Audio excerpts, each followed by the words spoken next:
Yeah, why not? Thank you. All right, I'll go ahead and call this meeting to order here at 10:03 a.m. And so with that, staff, if we can go to a roll call. Good morning, Mr. Chair, members of the Health Education Human Services Committee. Roll call for regular meeting September 22nd, 2025 at 10 a.m. in the Budget and Finance Conference Room. Honorable Vincent James. Delegate James present. Honorable Helena. Honorable Helena Nesque did not enter roll call. Honorable Dr. Andy Ness. Honorable Dr. Andy Ness entered roll call. Honorable Jermaine Simonson. Honorable Jermaine Simonson did not enter roll call. Honorable George Toth. Honorable George Toth entered roll call. Honorable Percy Anita. Here. Honorable Percy Anita entered roll call. Mr. Chair, you have 4 members present, constitutes a quorum, including yourself. All right, thank you. Thank you for that. So with that, we'll go ahead and move on to the next item. We do have a quorum this morning. And so with that, invocation, we'll go ahead and utilize the invocation that we did this morning. So with that, committee members, is there any announcements? If not, let's move on to the next item, which is item number 2. And that is recognizing guests and visiting officials. Again, committee members, good morning. Good to see you here this morning again. Staff, thank you for being here. Speaker's office, thank you for being here. And then also DOJ and then staff from executive branch. Yeah, thank you very much for being here. Cool. So thank you very much. And so if there's no others, committee members, I'd like to move on to the next item, which is item number 3, review about the agenda. Staff, begin the system. Yes, Mr. Chair, members of the Health Education Human Services Committee. You have your proposed agenda for the Health Education Human Services Committee, 25th Nomination Council, regular meeting, September 22nd, 2025 at 10 a.m. Presiding Honorable Vincent James, Chairperson, Honorable Jermaine Simonson, Vice Chairperson, place of the Budget and Finance Conference Room via telecommunications. When you're all information that's on that. 1, calling to order roll call education announcements. 2, recommend staff visiting officials. 3, review about the agenda. 4, review about the journals. 5, reports. 8 is a report by the Navigation Veterans Administration. The Executive Director's report. Presenter is Bobby Baldwin, Executive Director of Human. B is an update, report on the progress and update revising information to including an updated proposed document revision that includes LLC's amendments and attach the revised 10% and 20% scale calculated by the economist. That's for legislation number 0195-24. And it's an action relating to law and order committee and the Health Education and Services Committee approving amendments to the Navigation Child Support Guidelines and Child Support Schedule. Presenters are from the Division of Human Resources, Rosita Toddy, Division Director, National Division of Human Resources, Kathy Maneri, Deputy National Division of Human Resources, Judy Deferral, Program Manager, Department of Child Support Services, Department of Justice, Christopher Snyder, Principal Attorney, National Department of Justice, Brenda Anderson, Principal Tribal Advocate, National Department of Justice. 6, whole business, legislation number 0097-21, the National Relationship from Research and Development Committee and Health and Education and Human Services Committee. Approving the Navajo Division of Transportation Social Media Policy. Sponsor is Delegate Linda Jesus, the sponsor is Delegate Sean Clark, and Delegate Jimmy Simonson. The Health Education Human Services Committee did table the legislation for 30 days and was the primary sponsor and agents of the president.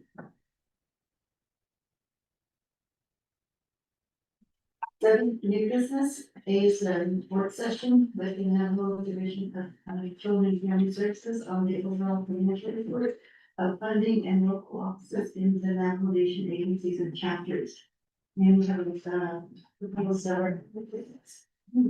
And 8, close the meeting, announcements, and more city meetings and travel are listed, Mr. Chair. Okay, thank you, for that, so with that, I can get a motion, motion made by Honorable Dr. Hernandez, do I have a second? Second by Honorable Curtis Lito.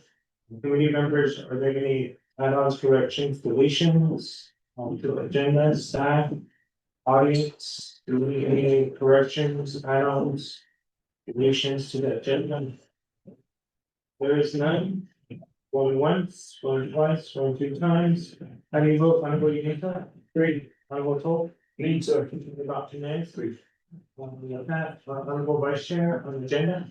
Great. With that, we do have 4 in favor, 0 opposed, and 2 not voting, and that includes myself and the whole legal business. So with that, we'll move on to item 4, reviewing Dr. Journal, there's none. 5, report. A, report and Operation Veterans Administration, Executive Director's Report. Presenter is Ms. Bobby Baldwin, Executive Director, and MBA. Ms. Bobby Baldwin, going once. Ms. Bobby Baldwin, Executive Director for Veterans Administration, going 2 times. Bobby Baldwin, going 3 times. Again, there's no show. So with that, we'll move on to the next item on our agenda, and which is legislation, which is B. Report on progress of updating and revising information to and update proposed documents revisions that includes LSC's amendments. Attached of the revised 10% and 20% scale calculated by the economists. And so that is pertaining to legislation number 0195-24. And so we do have, Ms. Otero here. We do also have, Department of Justice, Mr. Christopher Schneider here as well. So if you guys can come up. And committee members, Mr. Otero did submit the documents last Monday. Literally pertaining to the update old document revision of the LLC's limit of 10% and 20% scale calculated by the economists. And so I believe there's 5 or 4. That calculation was there that she put included information, and then also the PowerPoint on this PowerPoint. So we did receive that 5 copy from Mr. Carroll. So with that, we can give some time over to the presenters, Mr. Carroll and Mr. Schneider. You guys should just have it. So with that, if there's no questions, we guys know the procedures, Carroll, Schneider, I will provide you 20 minutes to do your presentation. If you need any additional time at the end, just give us the time. And if I have a consensus, I'll go ahead and honor the additional time at the end. But mainly your report on the update of proposed document revisions that includes the LLC amendments. And then the 10 and 20% scale calculated by the economists. Mainly your report's going to be on that.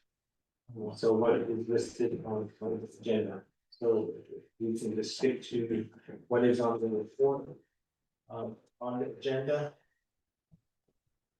And after that, I'll ask for a motion in a second, and I'll have questions and comments. So are there any questions, presenters? If there's no questions, I'll go ahead and honor you to 20 minutes. Floor is yours. No.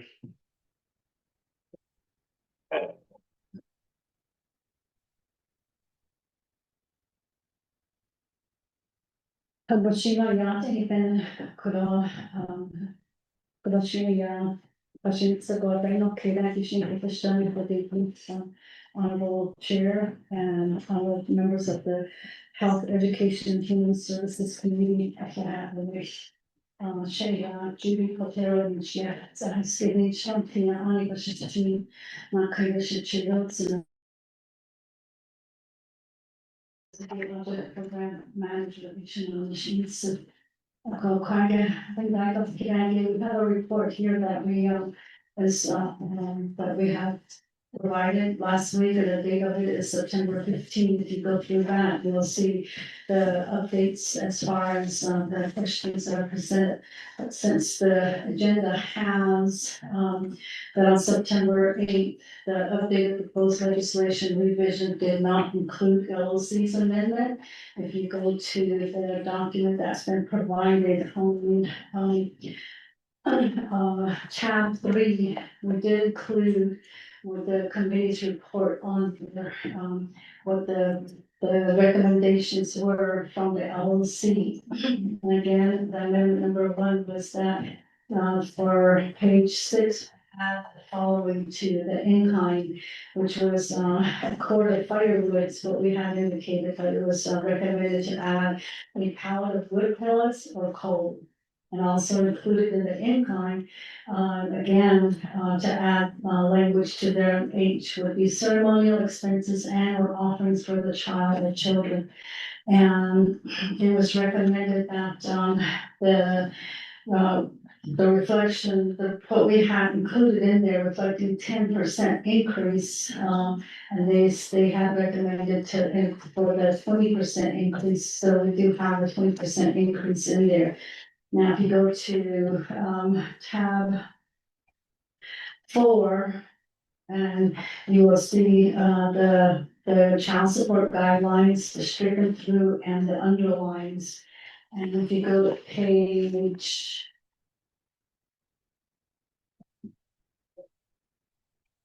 5 of that, stricken through and underlined, child support guidelines. Page 5 at the bottom on K, the in-kind and non-cash contribution services. We did add the language that was recommended by the LOC, which is a pallet of pellets and coal to aid on the in-kind.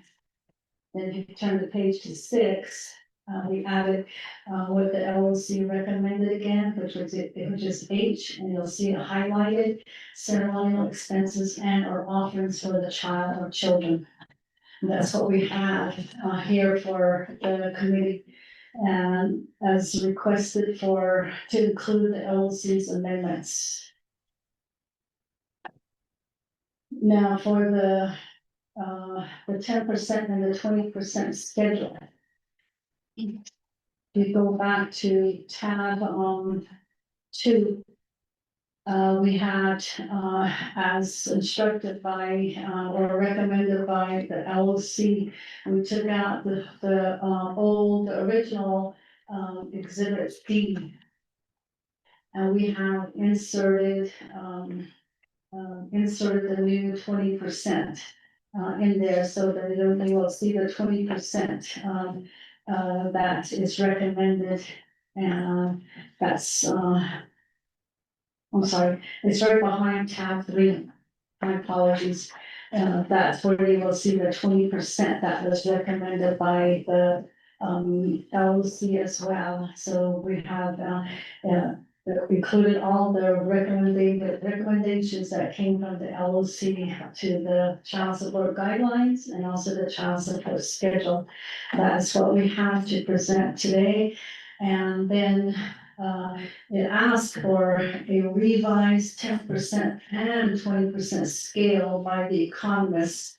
And we do have the economist's report attached, but, we, after speaking with, our, counterparts with the Department of Justice, and, I'm gonna give him the floor to explain that part, but, we did talk, this at length on as far as the economists providing the, revised, scale, revised 10%, 20% scale.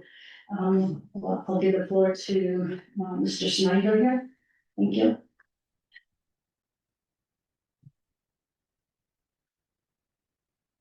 Good morning, Mr. Chairman, rest of, committee.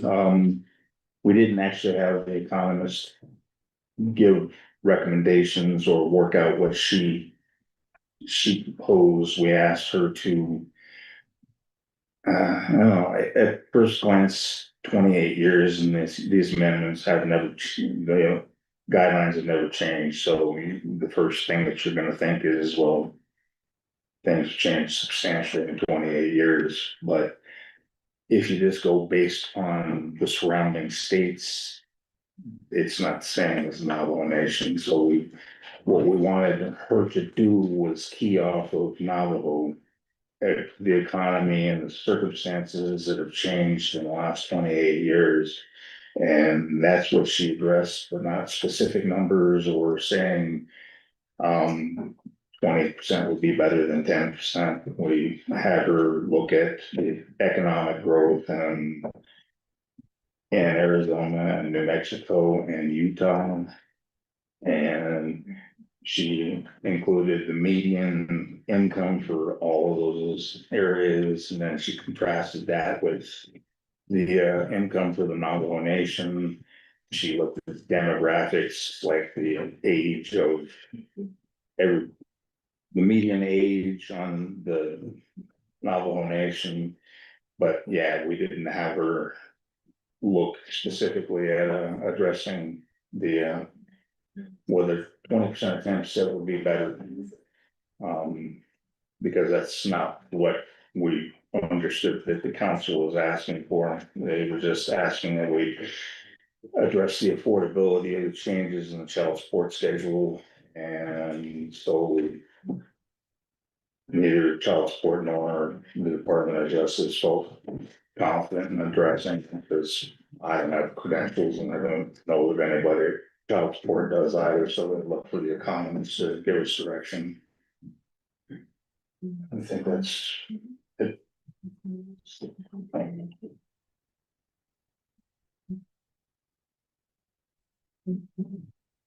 Thank you, Chris. We rely on the Department of Justice for a lot of our legal questions when we have those presented to us. And as far as the child support schedule and the worksheets, I'd like to I have some exhibits to also present again, if you would look at it. I'll show you the exact difference that it makes when we determine a child support obligation from the current schedule we have and increasing it by 20%. And I have documents that I can present.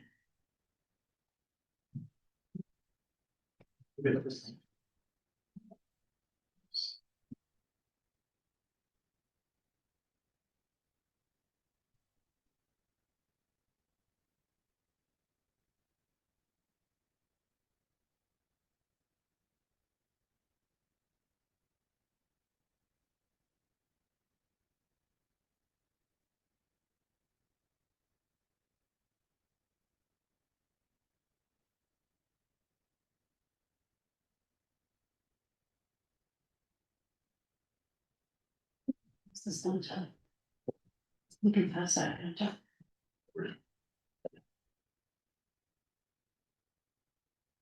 Thank you. So what I have here, this is a child support worksheet. We use this to determine the obligation of child support for both the custodial parent and the non-custodial parent. You look at the first page and it's highlighted as current. This is the current child support schedule that we have that we would use. So we're using minimum wage for both parties, just to make it simple to understand. So using that minimum wage, both parties are making $1,256.67, and the combined amount would be $2,513.34. So each party would be responsible for 50% of that of the child support And in this case, we have, we're doing one child, for one child, according to the current, guidelines schedule, $447 is what it takes to raise one child. And, we're not including any additional support costs, but, when we calculate this, 50% of the $447 is $223.50.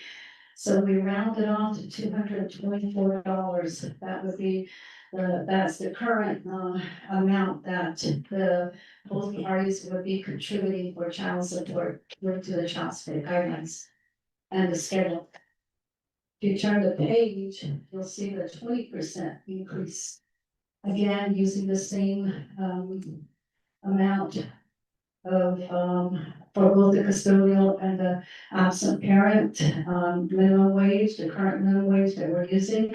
So you'll see that, for one child, if the schedule is increased, it would take $536 for one child. And there's an increase of $83 there. And then again, since this is, minimum wage, and you're using 50% for both parties, both, custodial parent and the absent parent would be responsible for $268. There, you'll see an increase of $44. So the current amount to the 20%, again, would be $224 for current. 20% is $268, making this a difference of $44 a month to raise a child. That would be the obligation. So I'm using that to illustrate the difference between the current and the 20% that was recommended by the LOC. So I have that to offer. And if there's any questions, sure, I'll open to questions. Thank you, and I'll wait the rest of my time. Yeah, thank you. For that again, so with that, committee members, should wait the rest of the time, so with that. Motion made by Honorable Tom. And second. Second by Honorable Curtis Unito. So with that, are there any questions? Going once? Any twice? Honorable Vice Chair, your right, Simonson?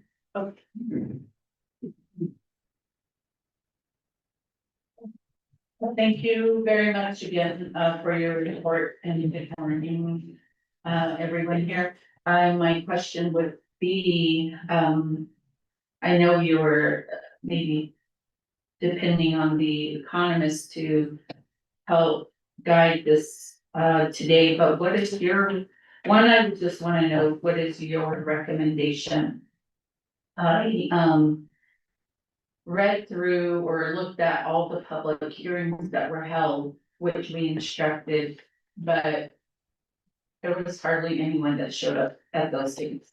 So I don't know what the, maybe I would like to at least understand why people were reluctant maybe to attend those things. I don't know if it's, I really don't know what it is. I just would like to know what it is and why people felt like, it wasn't important, or maybe, I don't know, I just would like to know though, but, so what do you hear, what is the common thing that you hear from your, the people that you send the child support payments to? Do you get any feedback from them? Or do you feel like maybe they're just happy to receive something and they're just, okay with that? Have you heard any kind of, feedback in terms of, when our, child support, payment increases going to, or when will increases happen? Cost of living has gone up. I don't know if you hear those things in your office, not at the public forum, like we wanted to hear those things, but those will be my questions for now. Okay, thank you. So with that, we go back to Mr. Joe.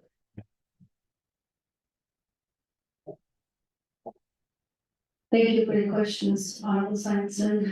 Those are really good questions, and those are what we, a lot of our discussions is based on those questions among our own department staff from my office at central administration to the agency offices.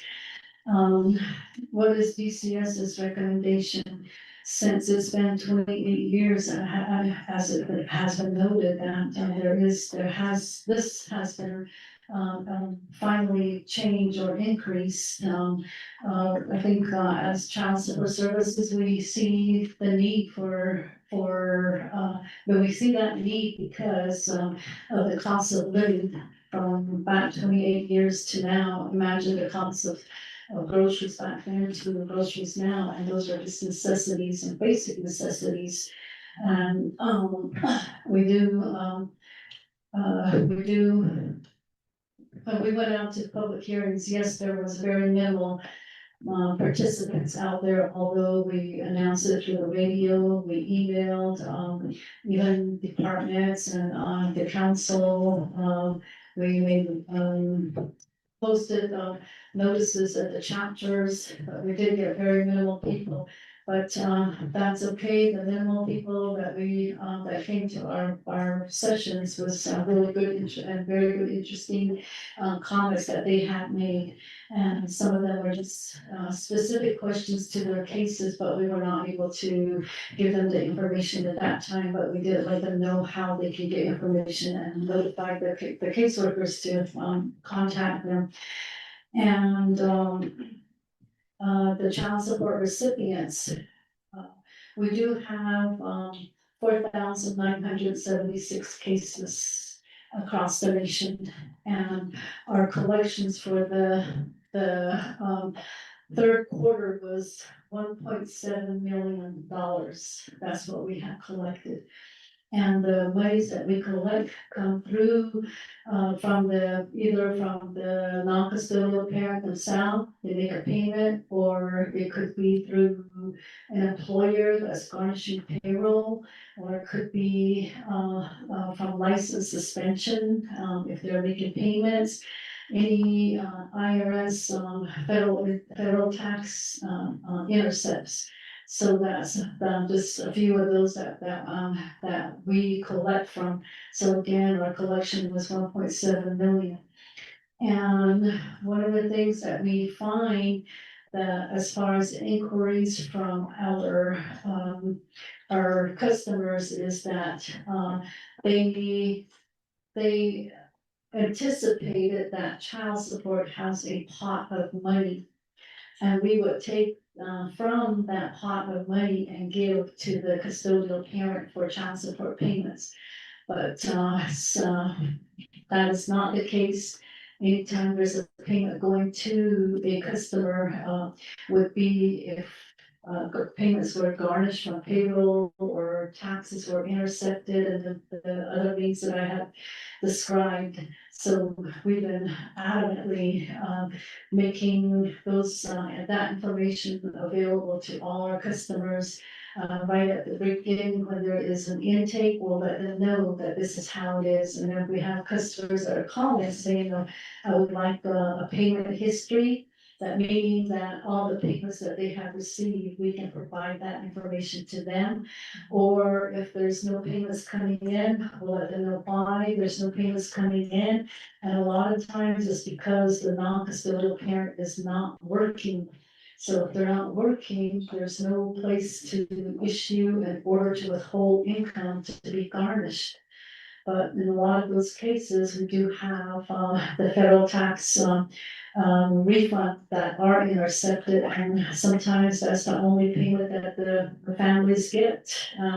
And we have resources that we use to seek where these non-custodial parents are employed. And once we see a possible employment, we send employment verifications to those employers. And employers do get back with us and let us know whether they are employed there or not. Unfortunately, we find somewhere we do catch up with a non-custodial parent, and then we send an income withholding order to that employer. but upon their either first or second, pay, they leave the job. So we're just informed again that they're no longer employed with that, employer. So that's what we've been doing. So, those are some questions that we get from our customers, and we do, explain those to them, when they're making inquiries, and they make a lot of these inquiries directly to the caseworkers, and the caseworkers have, this information available, right in the computer, so they are able to get that information out to them. Those are my responses to your questions, and again, this is something that we, are, diligently, making the effort to notify our, customers about and keep them informed about this.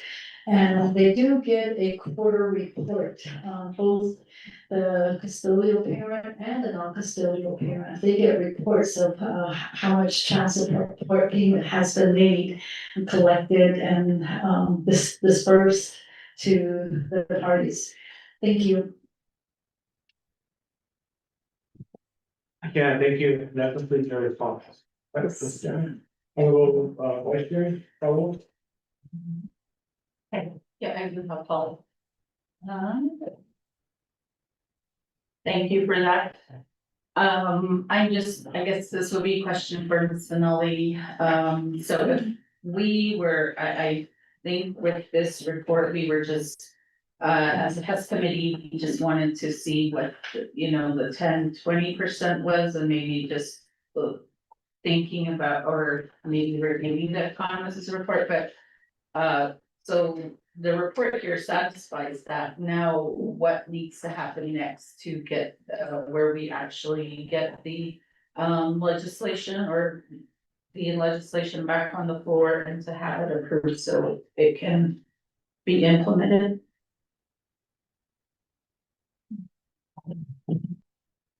Thank you, Vice Chair, so with that, there was a question to say. Yes, yes, Mr. Chair, members of the Health Education and Service Committee, and Vice Chair, Simon. We have legislation number 0195-24, according to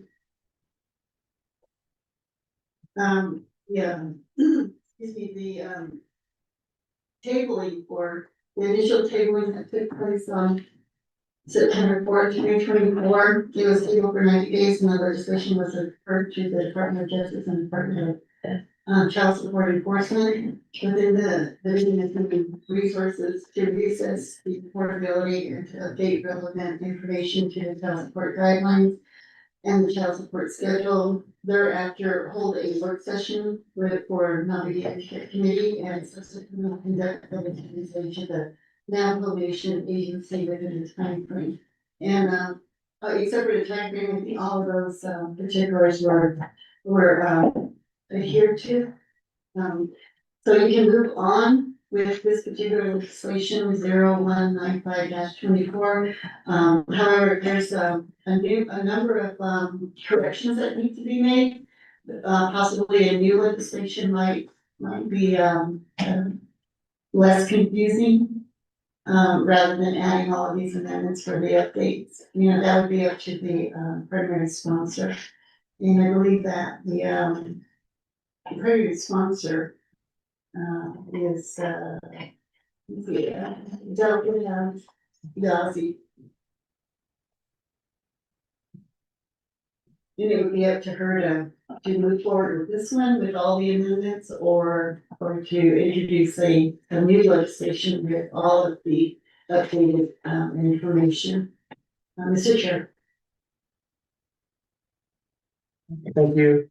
Again, Vice Chair. So just considering that it is 20 years overdue. I mean, I don't know that affordability gives me a question at this point, because we're 20 years behind. So I just wanna, can we go ahead and get that clear communication to the sponsor? in terms of how to proceed, if it is a new legislation with all changes already in it.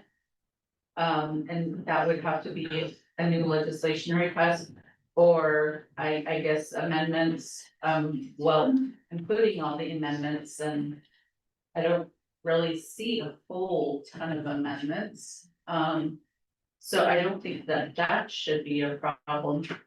So I think maybe just because of how far behind we are in terms of legislations. I mean, I have one that's due 2 years outstanding at this point.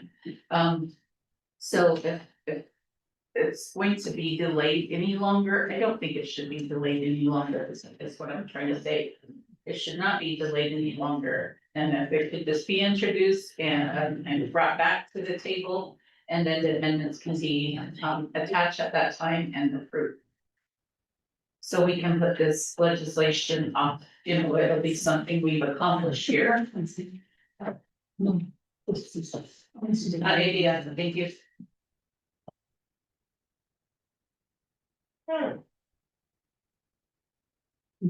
right, thank you. Are there any other additional questions? Wanna go, Unika?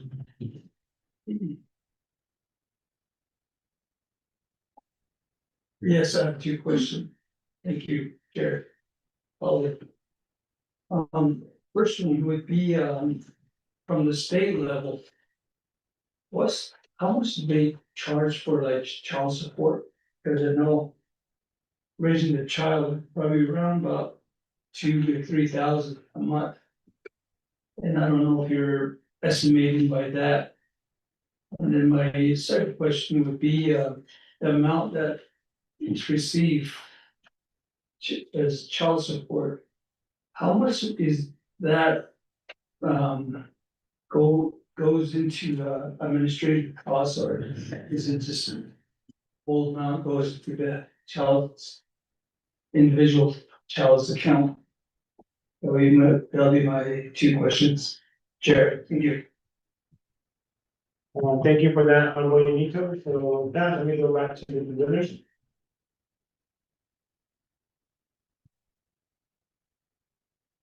Thank you for your question, Sharon. As far as the state level, either when child support guidelines is first being implemented, they use the New Mexico guidelines, $8 and there's been very minimal changes with the state too, but that's the state. You can't get the tribe, so we're going with what the tribe is. And also, I want to note that, we have made previous attempts to, amend the child support schedule, but it didn't go through because there was no recommendations as far as, either amending it to increase it or increase it on its own. So we just, stayed with the current schedule.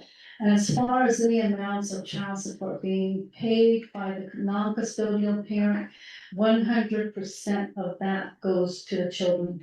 None of it comes to the administration because our funding comes from the federal government Office of Child Support Services. They allocate funds for our program. So 100% of the payments goes to the children. Thank you. Again, thank you, for the response. With that, follow up, Honorable Unika. Very good. Okay, with that, committee members, are there any other additional questions, comments to the report? There is not, there was a motion that was, Honorable Jimenez again.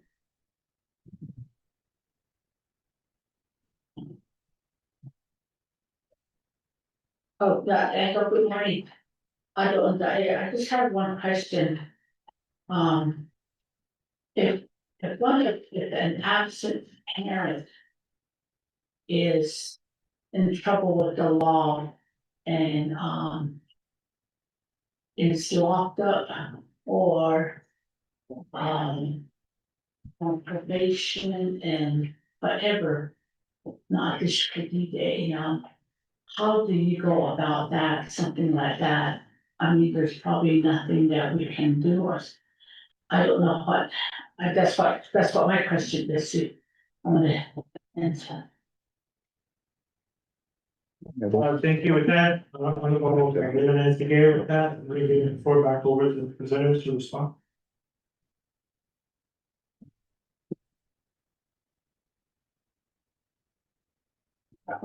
Thank you for your question, I'll get again, criminal activity doesn't affect child support.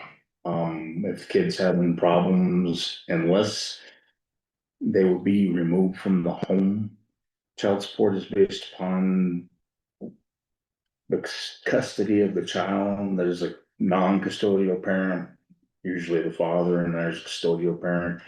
So if the child was removed from the home, then it might impact child support. But if it doesn't impact where the kid is actually placed, it doesn't affect. If a child is with biological mother and then he moved, or the court moves him to a foster home, then child support ends. If a child is removed from the family criminally, I haven't really ever had that question, but since it's premised upon custody of the child, I would say that child support would have to be dismissed at that point.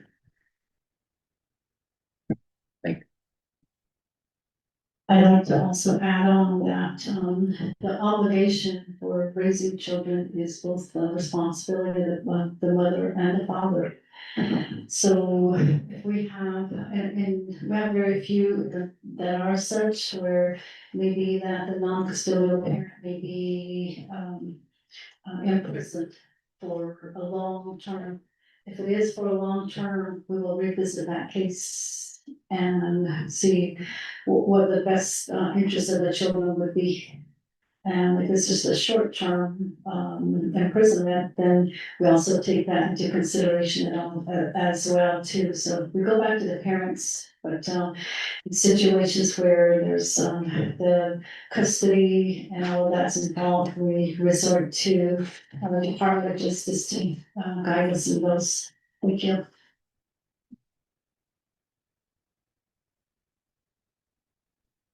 Thank you with that, I'm going over the next again, follow.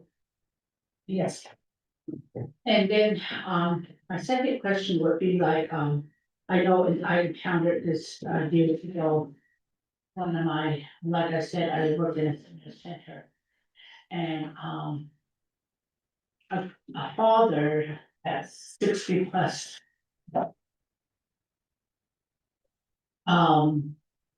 Was charged to pay child support even at that age, and well, he was like probably 70 plus.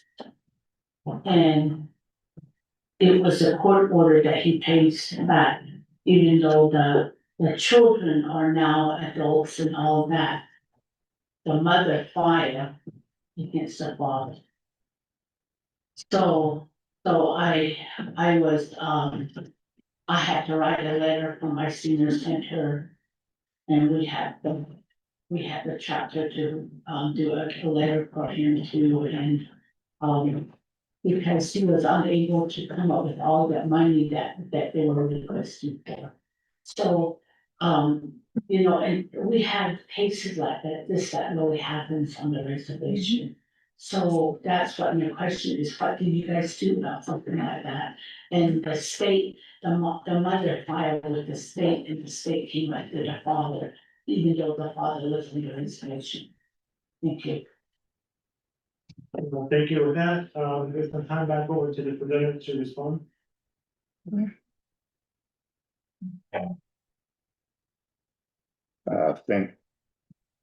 Thank you again for the question, Delegate Begay. Let me premise, there's two ways to get child support on an nomination. There is a process through the courts, the family courts. So if it's a court order, it's not coming from the Department of Child Support Services, because Child Support Services is an administrative way to get child support, or else it would impact the docket of the courts too highly. We've got hundreds of cases, Judy was saying, there's 4,976 child support cases and child support services alone.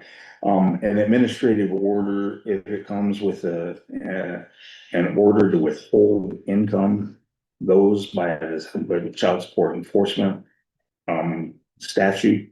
They don't have any statute of limitations, so if you don't pay your child support obligation, it's still gonna chase you. That's intentional, because people will not pay their child support. We've had some fairly recent cases, I'd say in the last 3, 4 years, in which people have started getting retirement, although they've never paid any child support. We still can get our hands on that money, and somebody had to pay for the kid. It doesn't matter if you're in jail, it doesn't matter what you're doing, you have a kid, you have to support that kid, so somebody's paid for that and they're due. So that's the reasoning behind that. So, I can't specifically address a court order, but I can address the Office of Hearings and Appeals orders.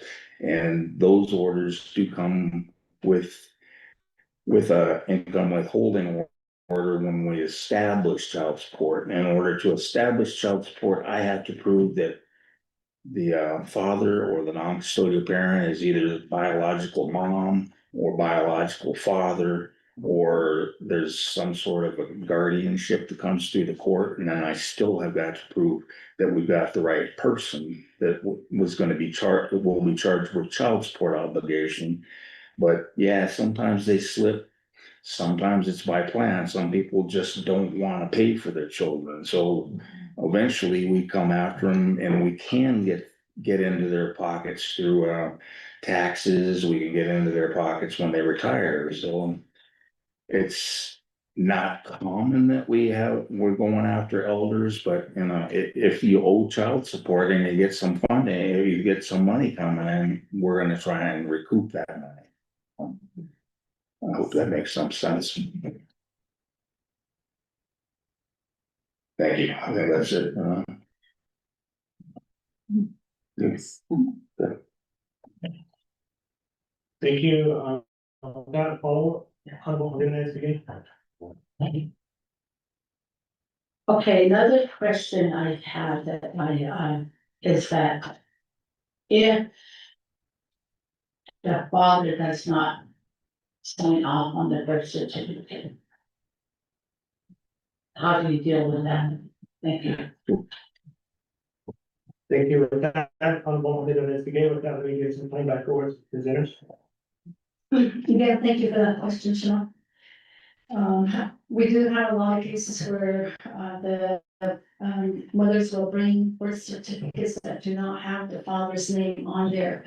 Since, now Nation Child Support Services is, authorized to make a determination for child support, medical support, and also child support obligation, we will, attempt to resolve the paternity either by, the father's admission, or we could do a DNA testing, or the mother can testify that that is the father of their child. Those are the ways that we can make a determination of paternity. But paternity must be resolved before we go any further for child support obligation and medical support. That is what we do in our office. Thank you.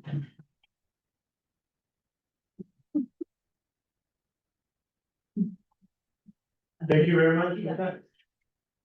Thank you, honorable the day.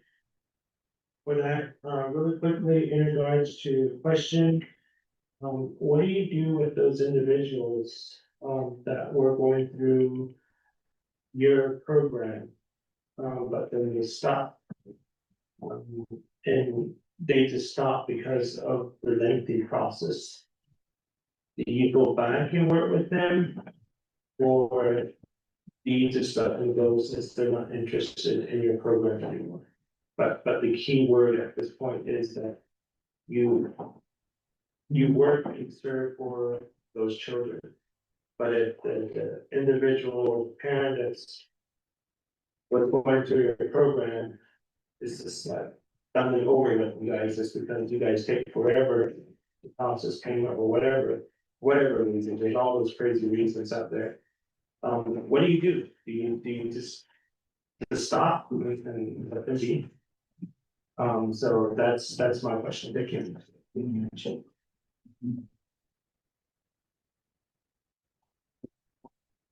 Thank you for the question, Chair James. And it is true that we do have, custodial parents that say, close their case. Some of them are saying they can't wait. Some of them are saying that, we're now working things out. Or maybe that I'm good, on this, and they may be going to, they may be moving from our, service area. But, what we do is if there is a parent that submits a request to close their case, they are given 60 additional days, let's call our 60-day notice, to make sure that they are, for sure in line to close their cases. So that option is given to them. And in some cases, the customers come back within 60 days, and in some cases they don't. But we do have, cases where, it's beyond the 60 days that they come back and we let them reapply, and then we'll continue working their case for them again. So, they do have that option. We don't stop, and say that we can't help you no more. We give them that option to come back and apply. Thank you. Mr. Chairman, we have lots of cases in which, you know, sometimes we lose contact with custodial parent. We don't know where they are, we can't find them, we dismiss those cases. And it depends on how old the child or the dependent is. If they're over the age of 18, then we will dismiss it with prejudice and it can't be filed again. If they're under 18, then we try and get the Office of Hearings and Appeals to dismiss without prejudice, so it can be reinstituted. The problem is if we lose contact or somebody, unfortunately, we have people that die all the time and go child support. What do you do with the arrearages that are owed? Does it become a public debt? Waive it, we have to ask those questions of the non-custodial parent, but sometimes we can't find them, so there's just open cases that have money that's owed. But I think generally what you're asking is if somebody comes along and they just decide that they don't want to pursue child support any longer, they can file a request for closure of their case. And that's an affidavit, basically, it's a notarized statement, and then there's also a request that we ask them to tell us what you want to do with any arrearages that are owed, and generally, they will waive them, so that it doesn't become public debt. I think that's all we've got. Thanks. All right, so thank you for the report, and so, and then thank you for updating the document. I can see what this work with our legal counsel and see what the next process will be for you guys. If it will be done through an amendment, with the new requirement that came in with LOC regarding the pellets and the ceremony and the 20%. So let's work with legal counsel to see what needs to happen. Before we put this back on the agenda, to determine if the amendment will be made or if it's going to be a new legislation. If we don't have legal counsel here with us at the moment, but I know they're on the call. Chair, I'm online. Okay, so thank you, Candace. No, I think it would be beneficial to set up a meeting, with legal counsel. I don't know if Candace is the one that did this legislation. Candace, did you do this legislation? No, Chair, I did not draft this legislation, but I believe that Angie is correct that it might be easiest just to put this on as a new legislation request without in its final form, basically, so that there's no confusion as to what's being done and we don't have to make amendments. And then going to Delegate Simonson's comment about the timeline to get this done. Generally, when there's backups to a legislation being completed, it's because there's some missing part of the legislation. If this legislation is given to us, like I said, in final form, that's a lot easier to get done than having to wait for amendments or the underscores and the strike throughs. So if we can get that in final form, that would be a lot quicker to get this done. Chair? All right, thank you again, for clarification. Candace, so we'll just find out the presenters and the sponsor, I guess, work with legal counsel. And move from there. Get your direction from legal counsel, and we'll follow that. So thank you, appreciate that. So with that, if there's no additional questions, comments, going once, going twice, going three times. Now I vote on the recording. Green, honorable Toth. Green. Honorable Dr. Max. Honorable Vice Chair. Green. Honorable Alida Nesbitt. Green.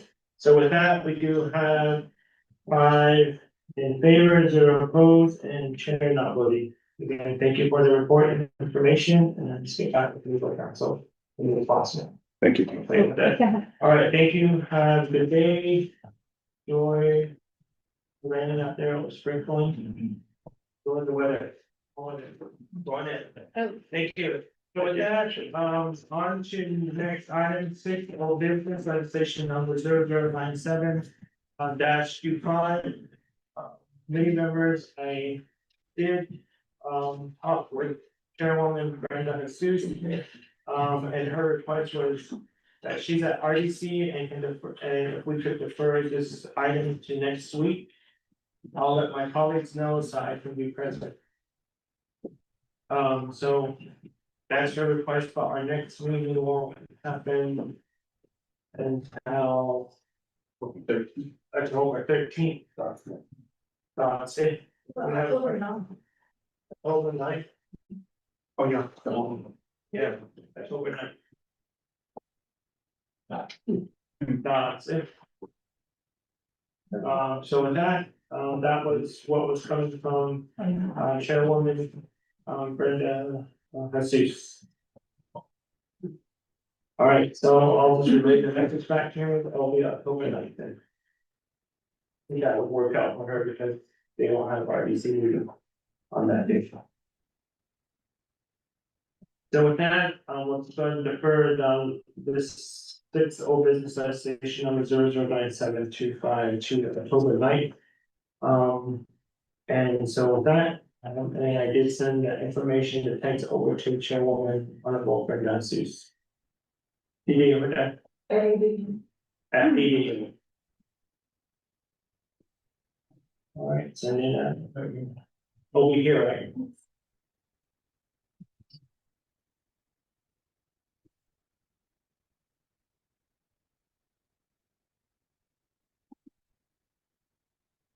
All right, so with that, let's move on to.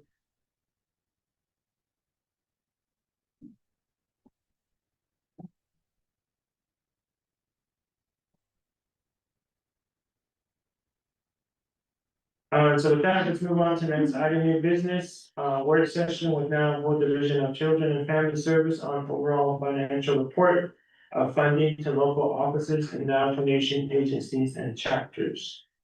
And so with that, we get over sometime over to staff, Ms. Fennell.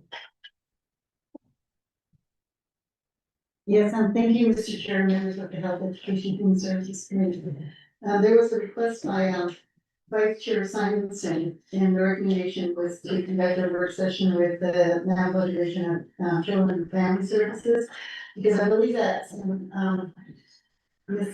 Jim, Salasa Jim had responded with information, and I did forward, or she directly emailed all the members that particular information, but it was kind of a general lump sum budget that she was sending as information.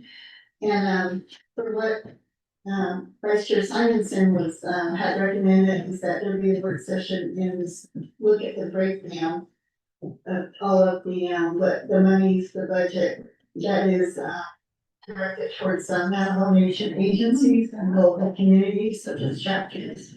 And I did, Director Cody did give me a call this morning, and, he was gonna listen, he is, I don't know if he's on the line, but, he's gonna listen to see what dates were gonna be recommended, but he said in the interim, you know, they have to wait for their closeout, and I think that their closeout to the end of this month.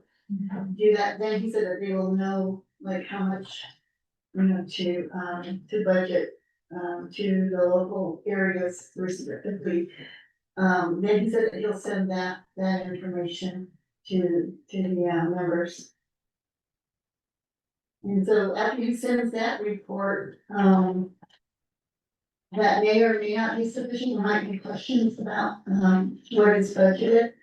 And, I told that we wouldn't get that if it answered all of, the committee members' questions. Mr. Chair. Okay, thank you. So there's nothing there. Okay. What he recommended is late October, that way they can get their budget, squared away for the fiscal year that we are currently in. And he would, have brought up the new budget, and, so he's recommending either late October or probably November. Okay. Maybe it wouldn't be that long if we simply wanted to send the full 7/7.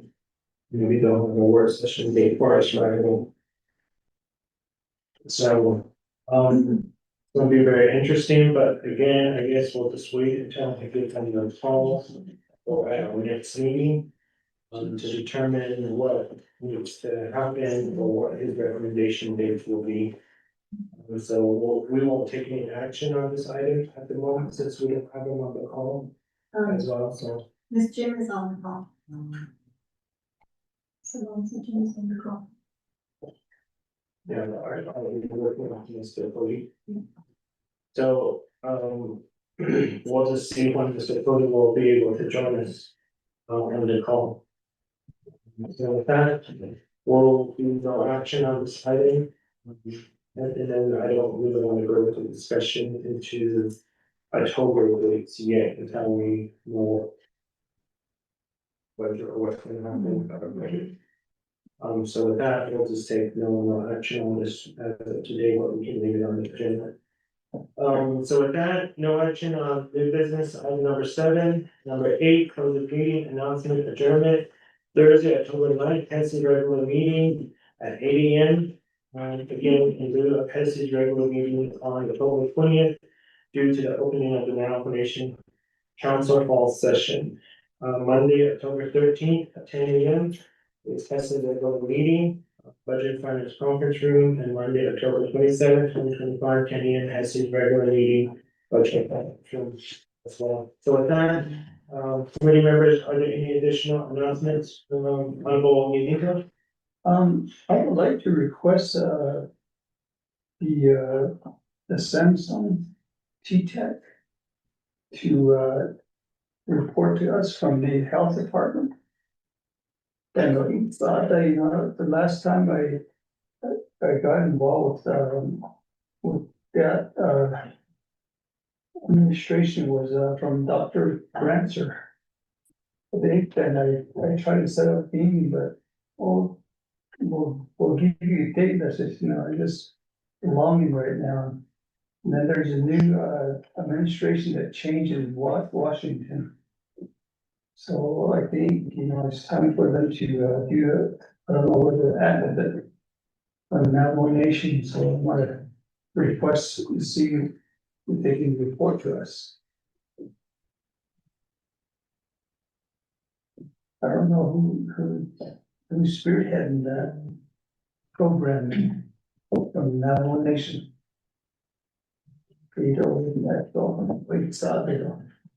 Chair. Okay, so with that, Honorable Yuniko, let me go to Karen or Angie to see if anybody's on the Department of Health. No. Not, There are 2 recognizable numbers, but the rest are, indicates that there is, and then, Ms. Baldwin's also on one. So there's no one from Department of Health, Director of Reality or Ms. Morse? No, there isn't. Anybody on the line from Department of Health? Department of Health? Okay, I guess if there's nobody on the call, then we'll probably have to do an email on behalf of, Honorable Unito. To get that clarification for him. Okay. So with that, let me go to the Honorable Vice Chair. Thank you for that, Chair. My only, comment in addition to, Yanito's list, I starting to see this more as a problem with all of the different divisions and departments. Is that, they're not willing to respond to any of us anymore. I'm experiencing it with other divisions, and so, more, and then I'm seeing now several divisions within our own tests that are refusing to either come here or just be in correspondence on different, projects or, activities or services. Really, I think every one of us are contacting them to see what kind of services are being provided to our respective communities. And so I'm concerned, and I don't know, I understand, I've heard other delegates mention that, this is. Hold on, I don't know what that means, and so, again, this is my first go round around these parts, so I don't really understand why we start to act like that. When we're here to serve the people, and so it doesn't help when there's just no communication going, with any of these individuals. We have nothing to report back to our communities and what's happening and, or, if their service, if they will be receiving services, so.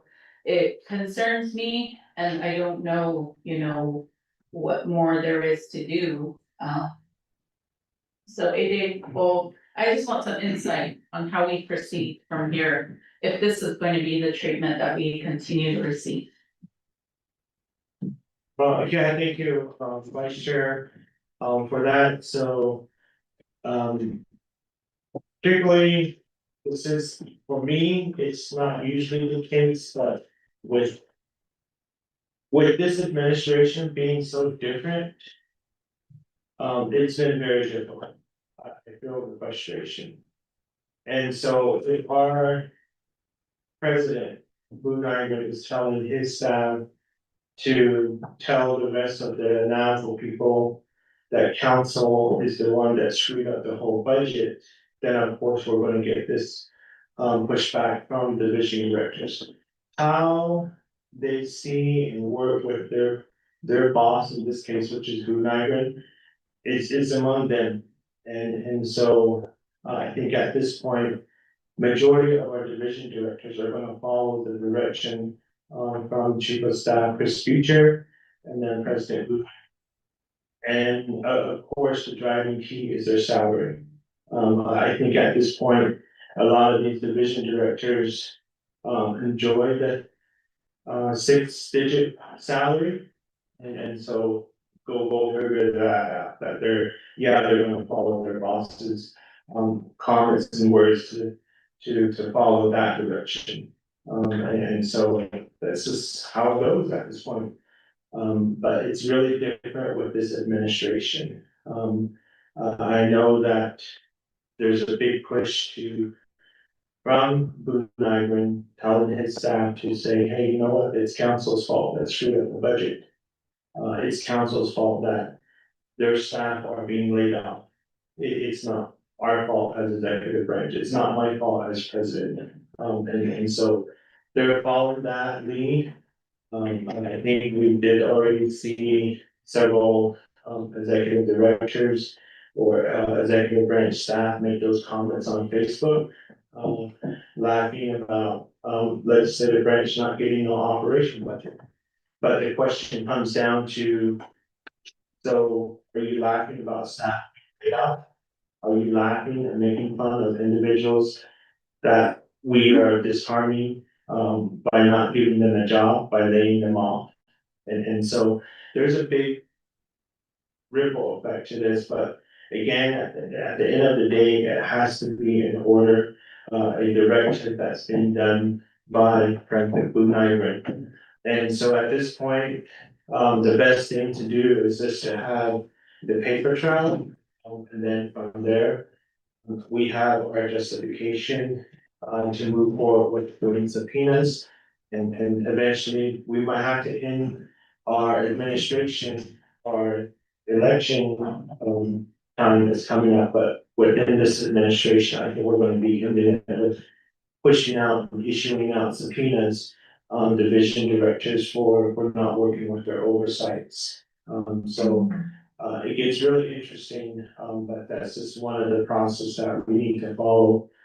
So at this point in time, all we can do is submit emails. At least we did our part.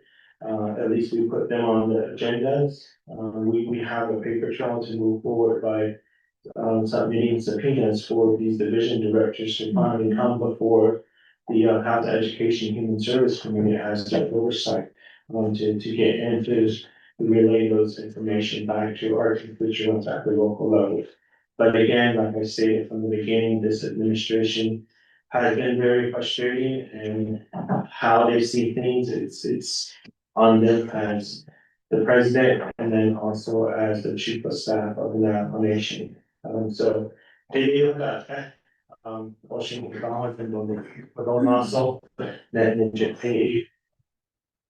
speaker in Bishop, I don't need to change the change, I see that I don't see the natural part of the no they go and the never so that the kids, the king, the bad was in at home. With how one that's presented out was out the kid that's in joke out for the bad housing at home. Or Asian okra, Asian okra, single, or in his farmers and Doba, from sendo the portion on Finiki, the Kratare in the Shako, the Taco, or the Bahasti or the Taco, Padova, the vice chair. But anyway, so with that, if there's no other announcements, questions, comments, we'll go ahead and adjourn our meeting this morning here at 11:15 AM. So with that, if I can get a motion. Motion made by Honorable Curtis E. Nico, second by Freda for adjournment at 11:15 AM. Honorable Vice Chair, Jermaine Simonson. So with that, if there's no questions for adjournment, how do you vote, Honorable Nico? Great. Honorable Cole? Great. Honorable Dr. Manson, Honorable Vice Chair? Great. Honorable Hernandez Gay? Great. With that, we do have 5 in favor, 0 opposed, and chair not voting, and that is adjournment at 11:15 AM. Again, thank you, committee members, those that are here, speaker's office, staff, and those that are on the call. Again, have a great week, and have a great day. I'm on it. Thank you.